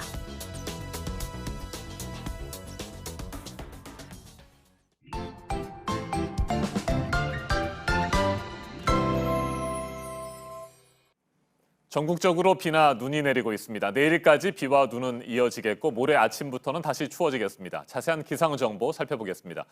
김민아 캐스터, 현재 곳에 따라 빗줄기가 아주 강하다고요? 네, 그렇습니다. 오늘 아침 전국 대부분 지역에 비구름이 지나고 있고요. 시간당 5mm 안팎으로 비교적 강하게 쏟아지고 있습니다. 가시거리도 짧아서 운전하시는 분들 교통안전에 유의하셔야겠고요. 오늘 비와 눈은 밤까지 계속해서 이어지겠습니다. 네, 이번 눈과 비 언제까지 얼마나 더 내리게 됩니까? 네, 일단 눈비는 내일 아침까지는 쉬지 않고 내리겠습니다. 이후 대부분 오전 중에 그칠 것으로 보이지만 강원과 충북, 전북 지역은 오후까지도 계속되는 곳이 있겠습니다. 기온이 낮은 곳은 눈으로 많이 쌓이겠는데요. 특히 강원 산간 지역에 대설 예비특보 발효 중이고요. 최고 30cm의 상당한 양이 쌓이겠습니다. 그 밖에도 내륙 곳곳에 1에서 5cm 정도 예상되고요. 비의 경우에는 중부지방 중심으로 최대 80mm, 남부와 제주에는 최대 60mm로 역시나 양이 많을 것으로 보입니다. 네, 비와 눈이 그치고 나면 다시 추워진다고 하는데 강추위가 예상되는 겁니까? 네, 일단 보시면 내일 밤부터 찬바람이 불어오면서 목요일부터 다시 영하권의 추위가 찾아오겠습니다. 서울의 경우 영하 5도까지 떨어지고요. 하지만 평년 수준이기 때문에 영하 10도까지 내려가는 이런 강추위는 아닐 것으로 예상이 됩니다. 하지만 오늘 내일과 비교해서는 아침 기온이 10도 가까이 뚝 떨어지니까요. 그만큼 추위 대비는 잘해주셔야겠습니다. 네, 알겠습니다. 기상 정보 잘 들었습니다. 김민아 캐스터 수고했습니다.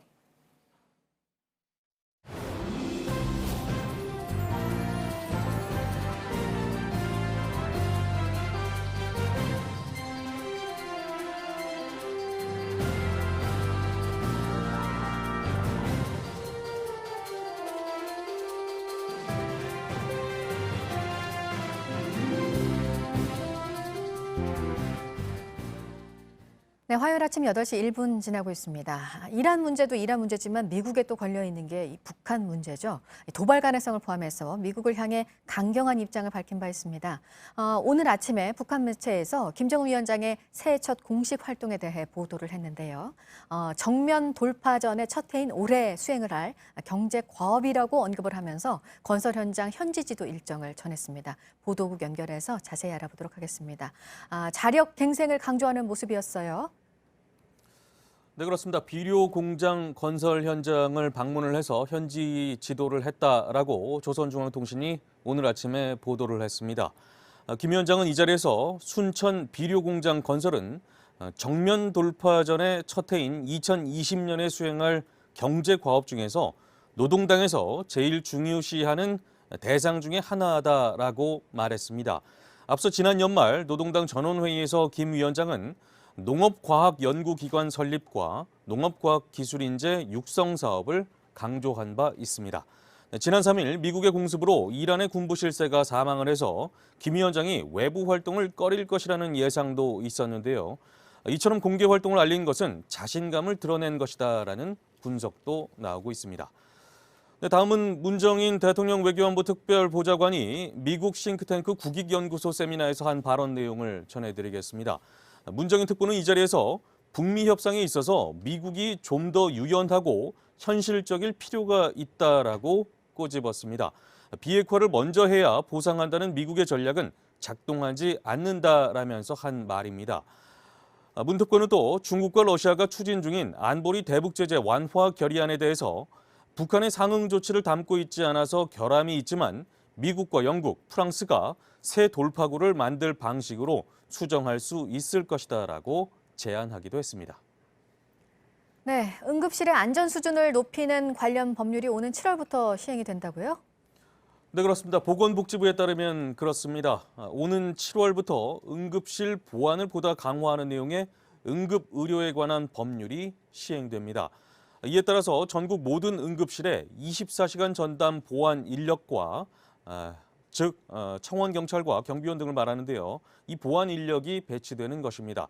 또 응급실과 경찰 사이 비상연락시설을 구축하고요. 폐쇄회로 TV를 설치하도록 하는 등 보안 장비 설치 기준도 강화하기로 했습니다. 네, 다음은 오늘 새벽 1시쯤에 제주시 서쪽 37km 해상에서 승선원 14명이 탄 어선이 전복했다라는 소식입니다. 13명은 인근에서 조업 중이던 어선에 의해서 구조가 됐고요.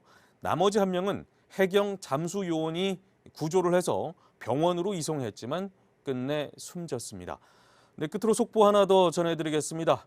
앞서 아침엔 지금 1차 연결 때 이라크 주둔 미군이 병력 이동을 준비하고 있다라고 외신 보도를 전해드렸는데요. 마크 에스퍼 미 국방장관은 이와 관련해서 이라크를 떠나기로 하는 결정은 전혀 없었고 떠날 계획이나 떠날 준비를 하는 어떤 계획도 내놓지 않았다라고 말했습니다. 네, 지금까지 아침엔 지금 JTBC 안태훈입니다.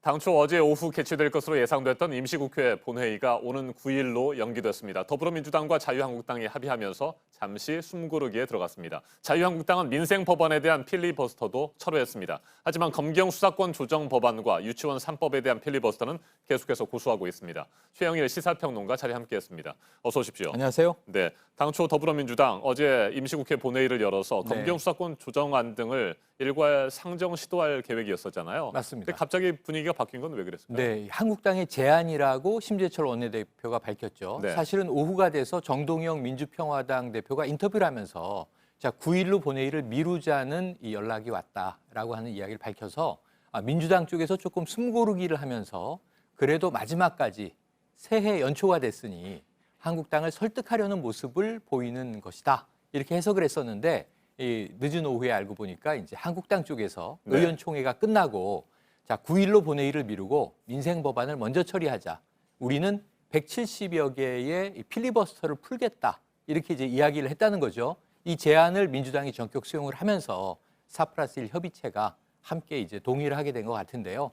어쨌든 연초로서는 조금 톤다운하는 모습, 숨고르기 하는 모습이 나쁘지는 않아 보입니다. 그래서 무엇보다도 오늘 여러 가지 일들이 있지 않습니까? 네. 추미애 법무부 장관, 윤석열 총장 만나죠.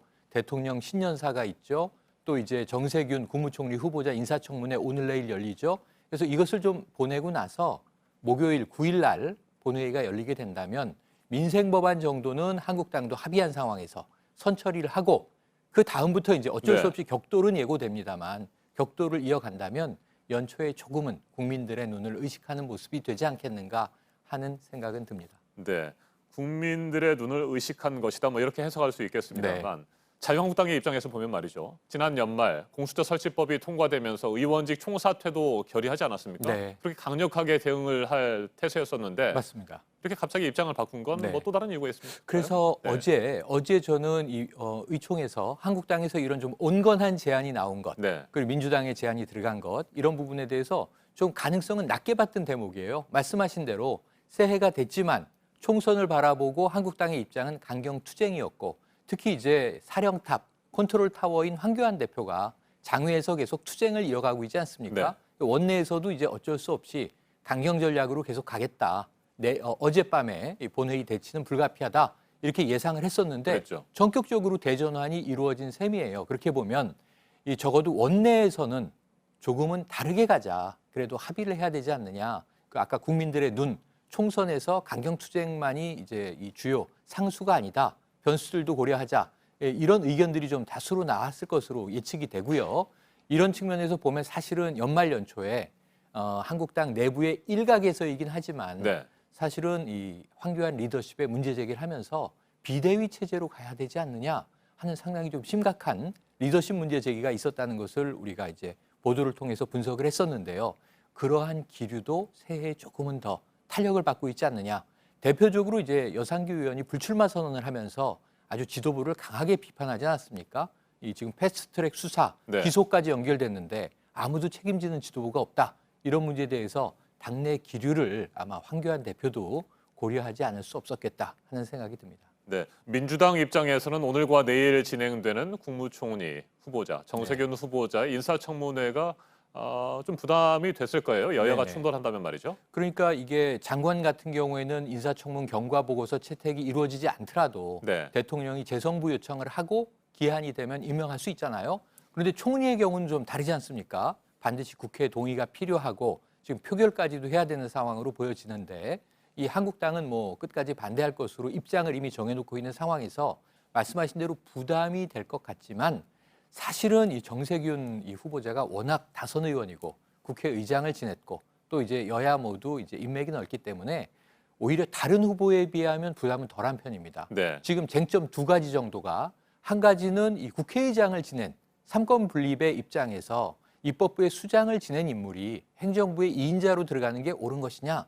근데 이것은 조금 개념적인 논란이에요. 실질적인 측면에서 봤을 때 정세균 후보자도 이미 필요하다면 해야 되는 것 아니냐 이런 입장을 피력했고 두 번째로 이제 이 개인사적인 의혹들이 언론 검증이 별로 없었습니다. 시간도 촉박했고요. 그런 상황에서 이제 이 친형과의 뭐 금전 거래라든가 일부 문제가 제기되고 있지만 정세균 후보가 상당히 이거 다 해명할 수 있다라고 확언을 하고 있는 상황에서 오늘 지켜봐야 되겠지만 다른 뭐 작년 같은 경우에는 조국 전 장관 인사청문회 때라든가 이런 경우보다는 상당히 좀 부드럽게 넘어갈 것 같습니다. 왜냐하면 추미애 장관 후보자 인사청문회도 생각보다 강하지 못했거든요. 그러면서는 이 총리 후보자에 대한 인사청문회 오늘 내일은 그래도 뭐 엄청난 격돌은 없을 것으로 관측이 됩니다. 자, 그리고 9일에 예정대로 임시국회 본회의가 열리게 되면 검경 수사권 조정안 등이 상정이 될 텐데 뭐 이건 어떻게 예상하세요? 충돌이 되죠. 사실은 지금 이제 두 가지입니다. 형사소송법 개정안하고 검찰청법 개정안이 있는데요. 일단은 이 경찰에게 수사 종결권을 주는 문제는 한국당은 반대 입장입니다. 그러니까 이제 민생법안 170여 개를 먼저 처리한다 하더라도 결국은 검경 수사권 조정안에 대해서는 충돌은 불가피합니다. 필리버스터까지 할 것인가? 지난해에 그 이제 무력한 모습을 스스로 확인했기 때문에 그냥 이제 좀 순조롭게 넘어갈 것인가 그 차이가 있고요. 그럼에도 불구하고 그 다음이 문제입니다. 유치원 3법이 이 패스트트랙 3개 법안보다 더 먼저 올라갔던 법안인데요. 유치원 3법은 총선을 앞두고 사실 선거전에서 이 한국당의 지지층과 결부되어 있는 문제이기 때문에 저는 상당히 강한 이 격돌은 유치원 3법에서 벌어질 가능성이 높다. 이렇게 예견을 해봅니다. 네, 오늘 오전 9시 30분으로 예정이 되어 있습니다. 문재인 대통령의 신년사를 발표할 예정입니다. 집권 4년차 국정운영 구상을 밝힐 예정인데 가장 관심 있게 볼 부분이 뭡니까? 그러니까 원래는 뭐 정치, 외교, 안보, 경제 방점을 전 중요하게 좀 주목할 이 생각이었고요. 그다음에 사회 문화 문제도 있고 어제 나온 키워드 3가지는 행동, 변화, 상생 이렇게 돼 있습니다. 상생 경제를 강조할 것으로 보여졌는데 지난밤 사이에 대통령 신년사의 상당 부분이 수정됐으리라고 생각됩니다. 이거는 외부 요인 때문인데요. 바로 이제 이란의 솔레이마니 사령관에 대한 미군의 이제 이 작전 감행 이 문제로 중동 화약고가 급부상했는데 우리에게 3가지 영향이 예견이 됩니다. 북미 관계에 어떤 영향 미칠까? 두 번째는 경제적 타격. 호르무즈 해협에 우리 파병을 미국이 강력하게 요청할 것인가? 대통령 입장에서 아주 큰 의사결정의 문제거든요. 그래서 밤사이에 이 부분이 좀 포함되면서 어제 NSC도 열렸습니다. 오늘 신년사 내용에는 조금 예상하던 내용과 다른 대목이 있을 수도 있기 때문에 예의주시해야 될 것 같습니다. 네, 지금까지 최영일 시사평론가였습니다. 말씀 잘 들었습니다. 고맙습니다. 추미애 법무부 장관과 윤석열 검찰총장이 오늘 만납니다. 지난주 청와대가 검사들의 세평을 수집하고 있다는 사실이 알려지면서 두 사람의 만남에 관심이 모아졌죠. 일단 오늘은 검사장 인사 등에 대해서는 직접적인 이야기가 오고 가지 않을 것으로 보입니다. 검찰 인사는 이번 주 후반에 대규모로 이루어질 전망입니다. 송우영 기자가 보도합니다. 추미애 법무부 장관과 윤석열 검찰총장이 오늘 오후 4시에 만납니다. 법무부는 외청장인 검찰총장이 신임 장관을 예방하는 자리라고 설명했습니다. 검찰뿐 아니라 정부 법무공단 등 기관장들도 참석합니다. 지난주에 청와대가 검사들에 대한 세평을 수집한 게 알려지면서 추 장관과 윤 총장의 만남에 관심이 쏠렸습니다. 하지만 오늘 자리에선 덕담을 나눌 뿐 검사 인사에 대해 의견을 나누진 않습니다. 법무부는 인사 관련 의견 청취는 통상적 절차에 따라 별도로 이뤄질 예정이라고 설명했습니다. 통상적인 절차에 따를 거라고 강조한 겁니다. 법무부 장관과 검찰총장 사이에 검찰국장 등 인편으로 의견을 전달해온 기존 방식으로 진행하겠다는 의미로 풀이됩니다. 법무부는 윤 총장의 의견을 듣고 난 뒤 이번 주 후반 검사장 인사를 단행할 걸로 알려졌습니다. 특히 윤 총장의 참모들이 얼마나 인사 대상에 포함될지 주목됩니다. 현재 검사장 자리가 7자리 비어 있어서 대검 참모들 역시 큰 폭으로 바뀔 가능성도 배제할 수 없습니다. 일각에선 윤 총장의 임기가 1년도 지나지 않은 상황에서 참모들을 대거 교체하면 노골적인 검찰 흰 빼기로 비춰질 수 있다며 우려를 나타내는 시각도 있습니다. JTBC 송우영입니다.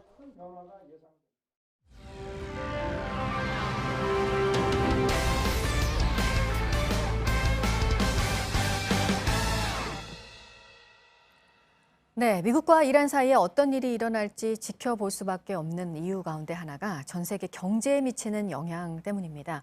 우리도 당장 어제 주식 환율 시장이 출렁였는데 한편에서는 국제사회 힘도 작동을 하고 있고 두 나라 간의 실제 충돌로까지는 가지 않을 것이니까 지켜보자는 경제시장에서의 심리도 또 있습니다. 정철진 경제평론가와 얘기해 보도록 하겠습니다. 어서 오세요. 네, 안녕하십니까. 일단 가장 크게 봐야 되는 게 아무래도 중동 지역이기 때문에 네. 이란이 유가잖아요. 지금 그렇습니다. 국제 유가가 어떻게 움직이고 있습니까? 어제 같은 경우에 이제 사건이 발발했을 때 국제 유가가 급등을 했습니다. 뭐 WTI, 그러니까 서부 텍사스산 원유, 또 브렌트유, 두바이유 3%, 4%의 급등을 했는데요. 네. 조금 전에 끝난 상품 시장을 보니까 일단은 좀 지켜보기 심리가 작용한 것 같아요. 그러니까 장 초반에는 유가도 또 한 번 2%대 상승을 했는데 지금 상승폭을 다 반납을 하고 우선은 좀 보합권에서 다 마감을 했습니다. 네. 브렌트유 같은 경우에는 어제는 배럴당 70달러도 돌파를 했는데요. 다시 오늘 좀 안정세를 찾아서 68달러대 후반세로 좀 내려오고 있기 때문에 아마도 이제 어제까지만 해도 바로 미국이 공격하고 이란이 뭐 빠르게 보복하고 뭐 이런 분위기였었는데 네. 일단 시장에서는 조금 더 사태 추이를 지켜보자라는 심리가 작용했던 것 같습니다. 네.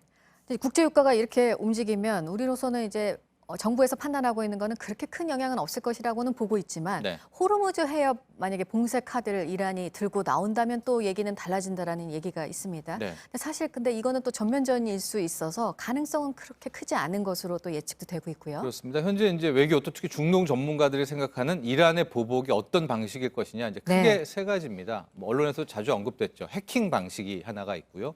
두 번째는 테러입니다. 테러도 두 가지로 좀 나눠볼 수가 있을 텐데 미국에 대한 본토 테러 아니면은 이제 해외 다른 지역에서 미국과 연관된 시설에 대한 테러가 있겠고요. 세 번째가 호르무즈 해협 봉쇄 같은 이제 전면전 네. 미국과 맞서는 분위기인데 현재 다수설 같은 경우에는 이란이 쉽게 보복하긴 좀 힘들지 않겠느냐. 그러니까 많이 언급됐던 해킹이라든가 아니면은 미국 본토가 아닌 기타 지역에서의 뭐 어떤 뭐 크지 않은 네. 소규모의 테러 같은 것들이 아닌가라고 보고 있기는 합니다. 그렇다면은 이제 국제 유가가 뭐 더 요동을 칠 가능성은 낮겠죠. 그럼에도 불구하고 앞으로 이란의 사태를 좀 이제 지켜보면서 네. 최악의 경우 그런 미국 본토에 대한 테러라든가 호르무즈 해협 봉쇄라든가 이런 것에 대한 염두도 준비도 분명히 해둬야 될 것 같습니다. 네. 제가 너무 좋은 쪽으로 생각하려고 하는지 모르겠지만 전면전까지는 가지 않을 것이라는 지금 네. 예상이 나오고 있는 상황이라 네. 지금 그걸 반영을 하고 있는 것으로 보이는 게 이게 뉴욕 증시가요. 네.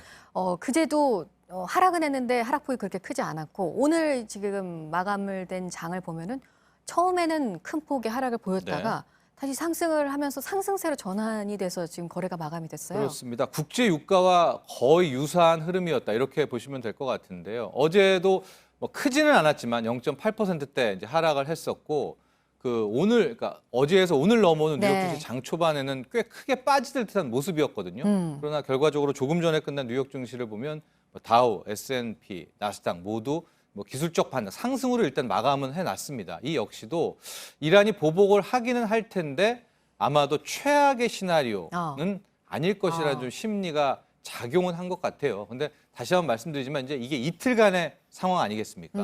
오늘 당장 이란이 어떤 모습을 보일지 모르기 때문에 여기에 대한 주의는 할 필요가 있을 것 같습니다. 네, 우리 주식 시장은 보통 이제 1월에 1월 효과라 그래서 좀 상승을 하는데 너무 시장에 큰 악재가 나타난 거 아니겠습니까? 그렇죠. 1월 초반에 보면 실은 이 사건과도 관계없이 이제 기관들이 좀 대량 순매도를 하면서 수급이 꼬였다 이렇게 보일 수가 있는데 어제 같은 경우에는 바로 이 미국 이란의 이 미국의 공습 사건까지 오면서 좀 크게 빠졌었거든요. 그러나 이제 앞으로도 계속해서 이란의 이슈가 작용을 하게 될 텐데 근데 모멘텀이 하나가 있죠. 1월 15일이 또 미중 무역 협상 1단계에 양국 트럼프 대통령과 시진핑 주석의 서명이 있습니다. 그래서 과연 이 재료가 이란의 이 악재를 덮을 수 있을지는 좀 더 지켜봐야 될 것 같습니다. 네. 뿐만 아니라 어제 환율 시장도 불안한 모습을 또 보였잖아요. 그렇죠. 이제 뭐 전쟁이라는 이슈 아니겠습니까? 큰 틀에서 이렇게 되면 대표적인 모습들이 환율이 오르고 즉 달러가 강세가 되고 달러의 대항마라고 할 수 있는 금도 오르는 즉 달러와 금이 동시에 오르는 뭐 이런 모습들이 나오고 있는데 전형적인 패턴이 작용을 했습니다. 그래서 원달러 환율 거의 1172원까지 다시 한번 1170원대까지 뚫는 그런 모습을 보였었거든요. 뭐 이것들은 어쨌거나 사건은 터졌었으니까 이런 모습이 나왔다 이렇게 볼 수 있겠습니다. 네. 이런 일이 하나 나타나면 경제시장에서 제일 중요한 게 불안감이잖아요. 그렇습니다. 불확실성. 어느 정도 여파가 가게 될까요?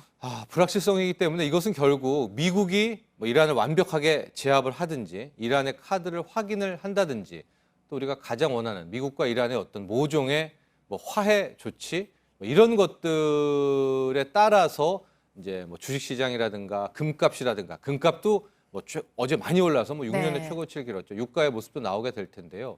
결국 이런 모습들은 과거의 사례를 보면서 좀 현재를 조망해 볼 수가 있을 것 같습니다. 중동 불안과 관련한 것들 두 가지 사건을 좀 뽑자면 1990년에 아버지 부시 대통령이었죠. 걸프전 사태가 있었고요.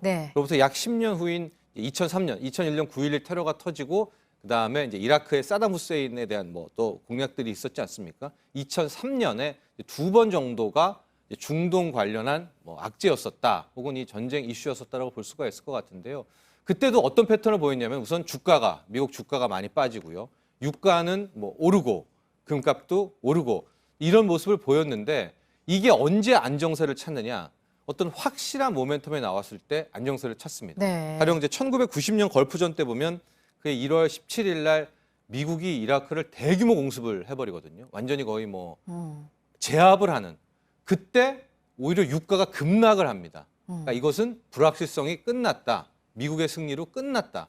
2003년 같은 경우에도 아예 후세인을 잡아들이고 어떤 완전 이슈가 끝나면서 주가가 바닥을 찍고 나중에 2003년부터 2007년까지 대세 상승이 나오고 있기 때문에 아직까지는 불확실성이 끝났다 말하기는 힘들고 어떤 시장에서 바라보는 명확한 사인을 좀 바라봐야 될 것 같아요. 미국이 뭐 확실한 제압을 한다든지 이런 사인들입니다. 네. 우리 정부도 어제 오늘 이제 관련한 긴급 회의를 열립니다. 어제도 있었고 이제 오늘도 열릴 예정이고요.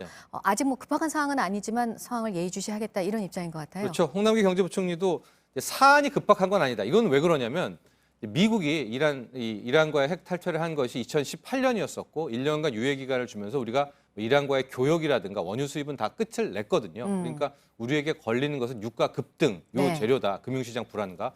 그래서 일단은 좀 냉철하게 약간은 좀 냉혹하게 바라보고 있는 그런 모습입니다. 네, 정철진 경제평론가였습니다. 잘 들었습니다. 네, 요즘 문학계 파장이 좀 있죠. 국내 대표적인 문학상인 이상문학상을 수상자들이 안 받겠다고 하면서입니다. 3년 동안 작품의 저작권을 달라는 주최 측의 요구 때문인데 수상을 거부한 작가들을 지지하는 목소리가 높습니다. 강나현 기자입니다. 소설가 김금희 씨는 작가 생활 11년 만에 처음 받을 뻔했던 이상문학상을 거부했습니다. 우수상을 받는 조건으로 작품 저작권을 출판사에 3년 동안 넘긴다는 내용의 계약서를 받아들일 수 없었기 때문입니다. 작가들한테 불리한 것을 취하고 독자들에게는 상을 포장하는 셈이에요. 이건 누구를 위한 것도 아니죠. 상의 의미는 격려잖아요. 함께 수상 명단에 오른 소설가 최은영 씨와 이기호 씨도 다른 문학상에선 이런 조건을 겪은 적이 없다며 상을 안 받겠다고 선언했습니다. 이 상을 기리기 위해 1977년 만든 이 상은 가장 권위 있는 국내 문학상 가운데 하나로 꼽힙니다. 매해 발표된 뛰어난 중단편 소설을 골라 대상과 우수상을 엮은 작품집을 1월마다 내놓습니다. 출판사는 대상 작품의 저작권을 3년간 행사해왔고 지난해부터는 우수상 작품까지 이 규정을 확대 적용해왔습니다. 작가들의 수상 거부가 이어지자 출판사는 수상작 발표를 무기한 연기했습니다. 문단에선 작가들의 소중한 노동의 결과물을 상을 준다는 이유로 빼앗아선 안 된다고 비판했습니다. 이번 수상 거부가 출판계의 옳지 않은 관행을 바꾸는 계기가 돼야 한다고 지지의 목소리를 높이고 있습니다. JTBC 강나현입니다. 여자 프로농구 청주 KB가 아산 우리은행을 제압하고 선두 자리를 빼앗았습니다. KB는 어제 아산에서 열린 원정 경기에서 우리은행을 56대 44로 이겼습니다. KB는 카일라 손튼이 12득점에 9개 리바운드로 골밑을 든든히 지킨 가운데 심성영이 19점을 올리며 승리를 이끌었습니다. 13승 5패가 된 KB는 우리은행을 제치고 1위로 올라서며 기분 좋게 올스타전 휴식기를 맞았습니다. 여자 핸드볼 삼척시청이 시즌 3승 고지에 가장 먼저 올랐습니다. 삼척시청은 어제 경남 마산체육관에서 열린 부산시설공단과의 경기에서 25대 23으로 이겼습니다. 지난해까지 인천시청에서 뛰다가 올해 삼척시청으로 이적한 송지은은 8골을 터뜨려 팀 승리를 이끌었습니다.